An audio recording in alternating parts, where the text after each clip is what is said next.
Why won't you talk to me? I asked. I've decided not to talk to people I don't know. I understand. I'll go away. Living with my husband's parents, they completely ignored me. I thought my mother-in-law might ignore me, but I never expected my father-in-law to treat me the same way. There was a reason why they changed. It was because my sister-in-law, who didn't like me, came back home. Since she returned, our peaceful life together turned upside down. Don't regret it, okay? You think I'll regret leaving? Think again, meanie. I packed my things and left my in-laws' house. Just 3 days after I left, there was chaos in their home. I met my husband at work. He worked in sales and often came to my office, and I was his main contact. As we spent more time together in meetings, I started to like him. He was caring and kind, tall, and not exactly what you'd call handsome, but he had a charming personality. He was well liked, but for some reason, he said he liked me, and we started dating. When we talked, he told me he grew up in a normal family with parents and a sister. I lost my parents when I was young and grew up in an orphanage. It was a hard thing for me, but when we started dating, I told him about my past. He said, "That sounds tough, but don't worry, I'll always be here for you." Not long after, he asked me to marry him. He always wanted our relationship to lead to marriage and quickly introduced me to his parents. When I told them about growing up in the orphanage, they listened carefully and reassured me it wouldn't affect our marriage. It made me really happy. They even said that my background didn't matter in becoming their daughter-in-law, which made me feel really good. But my sister-in-law, who was very close to her brother, seemed surprised, asking, "You grew up in an orphanage?" My husband had to scold her. Looking back, she probably didn't like me from the start. I didn't think much of it then, just assuming we were still getting to know each other. Before we got married, my husband and I talked about moving in with his parents. We thought about it seriously, but I decided to keep my job. My husband was going to be transferred soon, and although I considered quitting to move with him, my career was going well, and I had just been given more responsibilities at work. We discussed it and agreed he would move alone. After our wedding, I wanted to enjoy being newlyweds for a while. I even thought about visiting my husband during long weekends to have a May vacation together. Moving in with my in-laws right after getting married seemed a bit overwhelming, but my husband probably felt more comfortable living with them. Also, he might have wanted us to live together to ease his mom's worries. Since I lost my parents when I was young, I always wished for a family, so living with them didn't seem entirely bad. Besides, my in-laws had always been nice to me, and I grew to like them. It was tough juggling work and my role as a daughter-in-law, but having a family made me happy and complete. One day, my father-in-law came to me with a surprising request. It was the beginning of some trouble in our seemingly happy living arrangement. It happened when my usually anxious mother-in-law, who often acted bossy towards my father-in-law, was out shopping. I was getting ready to do some cleaning on my day off when my father-in-law asked to talk to me. "What's up?" "Well, I don't want my wife to find out, but I need to take time off from work." "Time off?" I asked, surprised. He explained that he'd been having problems with his boss and coworkers, and his health had gotten so bad that he had no choice but to take a break. My mother-in-law is a nice person, but she's always anxious and a bit overworried. Living with them, I notice how she tends to fret a lot, and my father-in-law walked on eggshells around her to avoid upsetting her. He had always been on the thin side, but lately I realized he seemed to have lost some weight. It would have been nice if my mother-in-law genuinely cared about my father-in-law's weight loss. But when he took a sick day because of a cold before, she said, "A cold? Everyone else at work is climbing the career ladder. You're always taking days off for health reasons. That's why you're not getting promoted." Instead of being concerned, she tended to criticize him. He probably tried his best to keep going, no matter how bad he felt. But his health got worse, and he secretly took time off to go to the hospital. He was struggling both mentally and physically.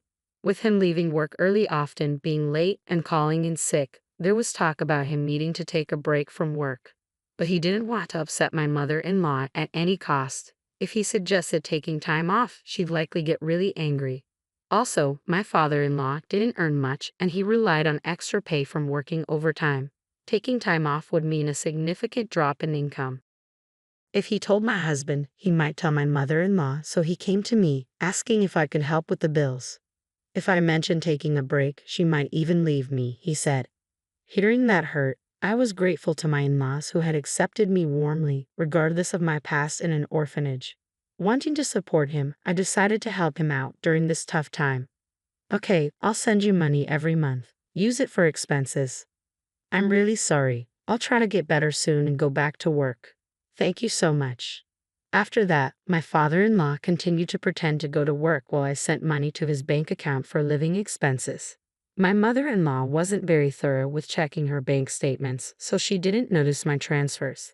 He'd act like he was going to work but instead went to a mental health clinic or went for walks in the peaceful mountains. Over time, he started looking better. I thought he might go back to work soon, but then something unexpected happened. After a fight with her husband, my sister-in-law went back to her parents' home. There's nothing like being back home. I thought I'd lose my mind if I stayed with that stupid husband of mine. I'll be here for a while. Can you make meals for me too? I knew from the start that my sister-in-law didn't like me. At our first family meeting, my husband was upset because she clearly showed her disapproval. During our wedding, she had a sour look the whole time and even told me straight out, "My brother looks great, but you. He could have married someone prettier." She openly judged me for being raised in an institution, saying it was embarrassing that I didn't have parents at the wedding. However, she got married before us and had already moved out, so I thought I wouldn't have to deal with her much. That's why I thought it would be okay to live with them. If she had still been living at home, I wouldn't have even considered moving in, knowing how she would treat me every day. I thought her stay was just temporary because of her marriage problems and expected her to leave in a few days. Even though she was stern with my father-in-law, my mother-in-law had never been harsh towards me. Even if my sister-in-law made mean comments, I believed my mother-in-law would defend me. But I was wrong. One day, when I came back from work, my mother-in-law's behavior seemed strange. "Is something bothering you?" I asked. She seemed distant, not talking to me like usual. When I asked her what was wrong, she said, "Did you know you've been talking about me behind my back?" "What? I've never said anything bad about you. You've always been kind to me, and I'm really thankful. Why would I say bad things about you? You've been acting like the perfect daughter-in-law, but you've been talking behind my back." "Whatever," she said, leaving the room. In the hallway, my sister-in-law was smirking. "Looks like you're not in her good books anymore.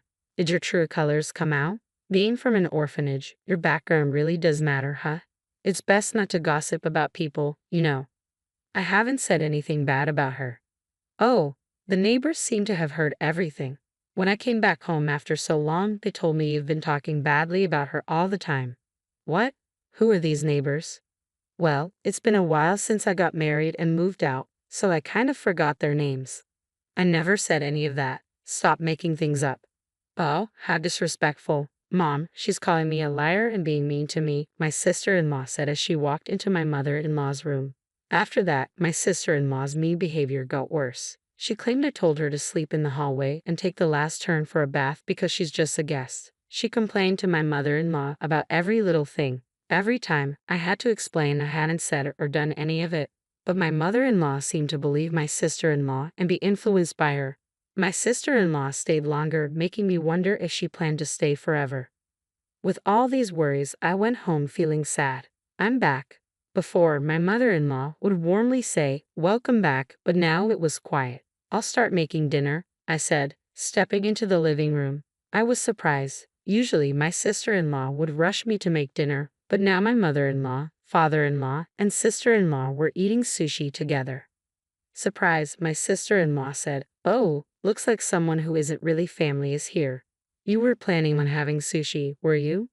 My mother-in-law kept eating without looking at me, watching TV. "If you wanted sushi, you should have told me. I came home right after shopping," I said. "Ha! No one said they wanted that," my sister-in-law replied, not even looking at me.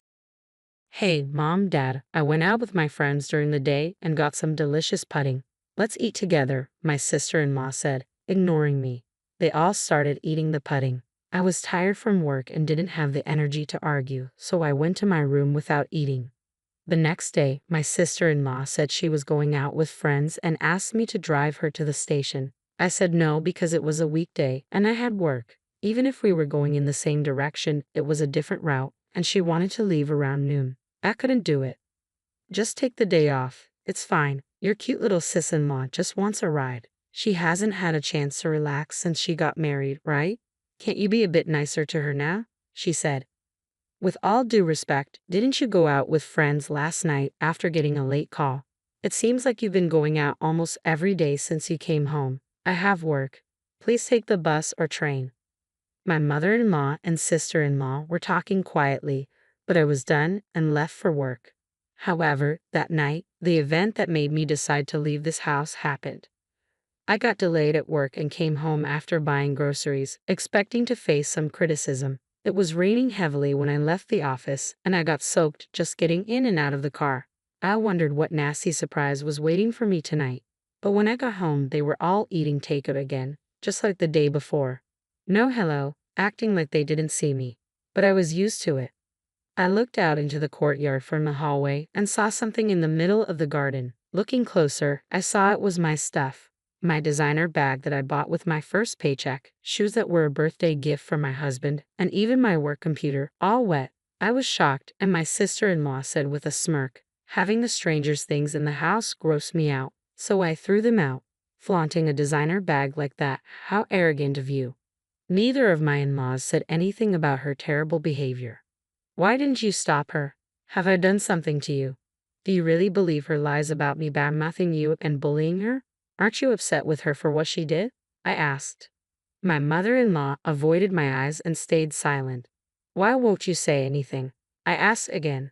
I can't talk to strangers. I can't be friendly with someone who's not family, my mother-in-law replied, not even looking at me. My sister-in-law grinned, waiting for me to respond.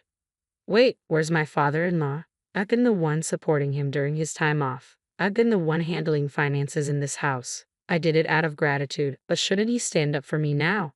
Surely he'd be on my side. Hoping for his support, I looked at him, but he walked past me without a word and went into his room. That was it for me. I see. I've had enough. Oh, are you upset? I'm sorry. Honestly, I never liked you from the start. You know, being from an institution and all. Just don't regret leaving, my sister-in-law said. As if I would. Good riddance, I replied. I packed my things and got ready to leave right away. Only my father-in-law seemed worried because he relied on me financially. But even he didn't try to stop me or speak up for me. I was done with his indifference. Although my husband's work assignment was far away, I just wanted to get out of that house as soon as possible. I quickly got into my car and drove to him. I never talked to my husband about any of this. I doubt my mother-in-law told him about my sister-in-law coming back home. If he knew, he would have reached out to me because he knows I don't get along with her. But my husband never mentioned anything about my sister-in-law in his calls or messages. I never doubted my husband's behavior before, but maybe she's manipulating him, feeding him lies about things. Even now, as I go to him, he might treat me the same way they did. My heart was heavy, feeling suspicious even toward my husband, whom I trust the most. If he's siding with them, maybe divorce is the only option. That's how distressed I felt.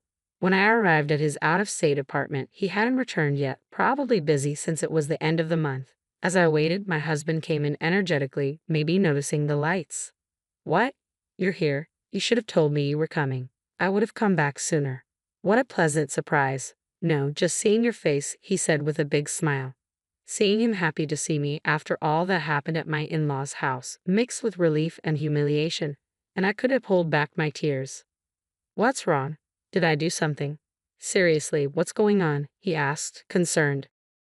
It seemed my husband had no clue about the treatment I endured at his parents' house. I gathered myself, knowing I needed to explain everything clearly to him. I started recounting everything. How I've been financially helping his father who took medical leave without telling his wife, how his sister returned and was now staying at their parents' house, how she lied about me to his mother, turning her against me, how they treated me like an outsider, ignored me, and even ruined my belongings by leaving them out in the rain. Through tears and pauses, I poured out everything to him. Finally, I made it clear that I couldn't go back to that house ever again. And if he couldn't support me on this, I would want a divorce. My husband apologized for being too focused on work and not checking in on me more often. He regretted his family's behavior towards me. He assured me I didn't have to go back there or even talk to them again. Even if I forgave them someday, he was firm about cutting ties with his parents and sister. He also promised not to provide any more financial aid to his father. That night, I felt a huge weight lifted off my shoulders. The tension I'd been carrying melted away, and I slept peacefully by his side. After leaving my in-laws' house, I never went back. Commuting from my husband's out-of-state place wasn't practical, but I had already talked to my company about working remotely. My job didn't require me to be in the office all the time, and many of my colleagues worked from home too. Although I still had to visit the office a few times a month, some colleagues lived even farther away, so working remotely wasn't a problem. Living with my in-laws and dealing with my sister-in-law's bullying, I hadn't truly experienced married life. But now we could finally live like newlyweds. As I set up my remote workstation, as expected, my sister-in-law contacted me. It turned out that the day after I left their house was my father-in-law's payday. My mother-in-law usually takes out a certain amount and transfers it to their household account, but this time she couldn't. It was only then that she realized I had been helping them financially during my father-in-law's time off. "Hey, why didn't you tell me you were covering the living expenses?" He asked me not to, saying he didn't want you to know, so I kept it to myself. Anyway, we're running out of money for living expenses, and there's no one to cook or do laundry. The place is a mess. As his wife, you need to come back and take care of these things and send money quickly. How heartless. I already told you, didn't I? I have no intention of going back to that house or being treated like your maid. Why should I help people who hate me, ruin my things, and treat me like this? Aren't you his wife? Without your help, we can't pay the bills or even shop. That's exactly why I'm saying it. I'm an outsider, so it's none of my business, right? I hung up, ignoring my sister-in-law's complaints. She and my mother-in-law kept bothering me with calls and messages, but I ignored all of them. Even after my husband returned from work, they kept calling persistently. When my husband finally answered, he told them firmly, "I will forgive you for how you treated her, and I'm not sending her back to you. I'm not coming back either. I don't see you as my family anymore. Leave my wife alone, or you'll regret it." Considering my sister-in-law adored her brother and my mother-in-law heavily relied on him, they were probably shocked. A few days later, I got a call from my father-in-law. He said living with my mother-in-law and sister-in-law was getting too hard, and he begged me to continue the financial help. I'm grateful they accepted me when I married, despite growing up in an orphanage. But they didn't support me when I needed it, despite all the financial help I provided. I don't owe them anything. Why should I help those who joined others in ignoring me? I'll never assist you again. And with that, I ended the call. Later on, my persistent mother-in-law and sister-in-law shamelessly showed up at my workplace. Since I was already working remotely and had a bad feeling about them, I had informed my company about the situation. Security was alerted right away. They caused a scene, demanding that the company make me send money back home. When my husband heard about it, he said, "Report them to the police." My colleagues were supportive, saying, "I can't believe you had to live with those people. Focus on your remote work with your husband." As for my in-laws, my father-in-law's health declined under the pressure from my mother-in-law and sister-in-law, and he eventually quit his job. My sister-in-law tried to return to her husband's family, but he refused to take her back. The town quickly learned about her drama at my workplace, causing an uproar at her in-law's place. The real reason for their fight was her affair, and this incident added to their problems, leading to an immediate decision to divorce. Left without a home, my in-laws and sister-in-law moved to a cheap apartment, managing with part-time jobs. As for my husband and me, we're finally enjoying peaceful days, feeling mentally and physically fulfilled. Recently, we found out we're expecting a child, and we couldn't be happier. We're eagerly awaiting the day we meet our baby, cherishing our time together.